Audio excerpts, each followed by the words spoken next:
Dear students, this is Praveen Agrawal from Management Department, Rotary Institute of Management and Technology, Chandosi, welcomes you in today's lecture of Operations Research. Today, we will discuss numerical on critical path analysis. जैसा कि हमने पिछले lecture में critical path analysis के different concepts को study किया था, जैसे कि EI और LI वैल्यूज को कैलकुलेट करने के लिए फॉरवर्ड पास मेथड और बैकवर्ड पास मेथड को स्टडी किया था। इसके साथ साथ क्रिटिकल पाथ को भी हमने स्टडी किया था।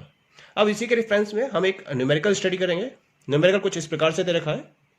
अ small project is composed of 7 activities whose time estimates are listed in the table below. Activity duration 1 to 2, 1 to 3, 1 to 4, 2 to 5, up to 5 to 6 and duration. यहां आपको एक्टिविटी और उनकी ड्यूरेशन दे रखी है। What you have to find here? First, draw the network diagram of the activities of project. Find expected project length, the earliest and latest completion time for each event and the critical activities and critical path. इसका मतलब पहले हमें इसका network diagram draw करना है, सबसे पहला। दूसरा, हमें इसका टोटल प्रोजेक्ट लेंथ कैलकुलेट करना है, यानी कितने टाइम में ये प्रोजेक्ट कंप्लीट होगा, ये हमें बताना है। हमें हर इवेंट के रेफरेंस में उसका अर्लीस्ट और लेटेस्ट कंप्लीशन टाइम बताना है। इसका अंदर EI और LI वैल्यूज को कैलकुलेट करना है। और उसके साथ साथ कौन कौन सी क्रिटिकल एक्टिविटीज हैं और क्रिटिकल पाथ क्या है, ये हमें इस न्यूमेरिकल में फाइंड आउट करना है। Okay, now come to the solution. पहले हम नेटवर्क डायग्राम ड्रॉ करेंगे। नेटवर्क डायग्राम कुछ इस तरह से आएगा। This is activity 1 to 2, because in the question आपको 1 से कनेक्ट होते हुए 3 एक्टिविटीज दे रखी है, 1 to 2, 1 to 3 and 1 to 4। Okay, then you are given 2 to 5 and 3 to 5। इसका मतलब ये हुआ कि 2 to 5 और 3 to 5 दोनों मर्ज एक्टिविटीज होंगी। Clear? Then you are given 4 to 6 and 5 to 6। इसका मतलब 4 to 6 एंड 5 to 6 दोनों मर्ज एक्टिविटीज होंगी। तो इस तरह से हमें ये पूरा एक दी हुई एक्टिविटीज के रेफरेंस में नेटवर्क डायग्राम मिल जाता है। अब हमें क्या करना है? अब हमें हर पर्टिकुलर एक्टिविटी के ड्यूरेशन को नोट करना है, जैसा कि हमें दे रखा है। 1 to 2 का ड्यूरेशन दे रखा है 2 वीक्स, 1 to 3 का दे रखा है 4 वीक्स, 1 to 4 का 3 वीक्स, 2 to 5 का 1 वीक्स, 3 to 5 का 6 वीक्स, 4 to 6 का 5 वीक्स, 5 to 6 का 7 weeks. That is given to you. Now you have to find the E values, it means earliest completion time, and L values, latest completion time for each event। तो हमने क्या करा, उसके लिए हमने हर इवेंट के रेफरेंस में E और L को शो करा है। यहां पर एक्टिविटी इवेंट 1 के लिए E1 L1, 2 के लिए E2 L2, 3 के लिए E3 L3, 4 के लिए E4 L4, 5 के लिए E5 L5 और 6 के लिए E6 L6। Now come to the method, forward pass method. Forward pass method में पहला स्टेप है कि हमें E1 की वैल्यू को 0 के बराबर रखना है। Then put E1 equal to 0। Okay, अब अगली इवेंट की E वैल्यू को कैलकुलेट करने के लिए हम उसके अर्लीस्ट अकरेंस टाइम में टाइम ड्यूरेशन को ऐड कर देंगे। It means E2 will be obtained by E1 plus 2, 0 plus 2, it means it will be equal to 2. Now come to 3, 0 plus 4 is equal to 4, E4 0 plus 3, 3. Okay, now E5, because at E5 हमारे पास दो मर्ज activity हैं, 2 to 5 and 3 to 5। पहले हम 2 to 5 का देखते हैं। 2 plus 1 is equal to 3 and 4 plus 6 is equal to 10. Two values are there, 3, 10। और rule ये है कि जो इन दोनों में से मैक्सिमम होगी, और मैक्सिमम आपके पास 10, तो E5 की वैल्यू कितनी जाएगी? It will be equal to 10। E5 is equal to 10. Okay, now we have to find the value of E6. at 6 two activities are merging.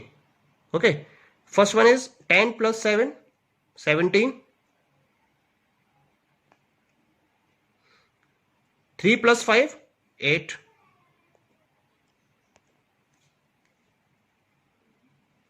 E6 is equal to maximum of 17, 8. It means it will be 17. Okay, so you are having the value equal to 17 of E6. Now we have to find the values of L. So for this we will put the value of L6 equal to 17. जैसा कि आपको backward पास method में मैंने बताया था कि हमें L की लास्ट वैल्यू को E की लास्ट वैल्यू के बराबर रखना होता है. इसका मतलब L6 की वैल्यू 17 होगी. Now come to the rest L values. L4 की वैल्यू निकालने के लिए हमें L6 में से 5 को माइनस करना पड़ेगा. 17 minus 5 is equal to 12. For L5, 17 minus 7 is equal to 10. Okay. Now for L3, 10 minus 6 is equal to 4. For L2, 10 minus 1 is equal to 9. For L1, 3 activities are merging at the point 1. So find the values. 9 minus 2 7, 4 minus 4 0, 12 minus 3 9. The minimum among these 3 will be selected. यानी इन तीनों में से जो minimum होगी वो select की जाएगी और मिनिमम है 0. L1 is equal to 0. इस तरीके से हमने हर इवेंट के अर्लीस्ट और लेटेस्ट कंप्लीशन टाइम को कैलकुलेट कर लिया. Now about critical activities.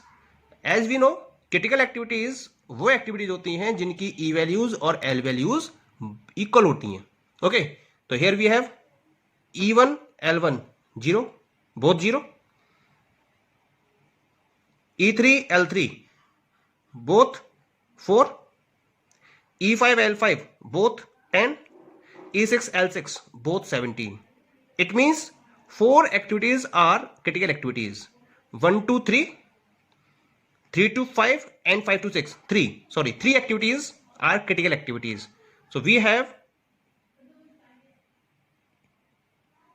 critical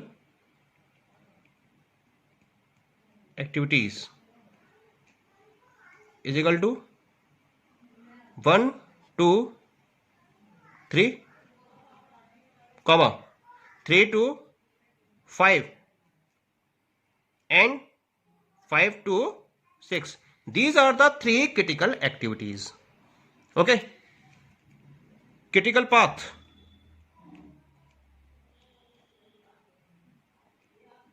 Critical path is equal to 1, 3, 5, 6. 1, 3, 5, 6. ये है critical path. Okay, and total project length that is equal to 17 weeks. एक और तरीका है, जो क्रिटिकल एक्टिविटीज हैं उनके टाइम ड्यूरेशन को कैलकुलेट कर लीजिए. 4 plus 6 plus 7. 4 plus 6 plus 7. That is also equal to 17. इसका मतलब जो प्रोजेक्ट है उसका कंप्लीशन टाइम 17 वीक्स होगा, जिसे हम प्रोजेक्ट लेंथ के नाम से जानते हैं. Okay, thank you.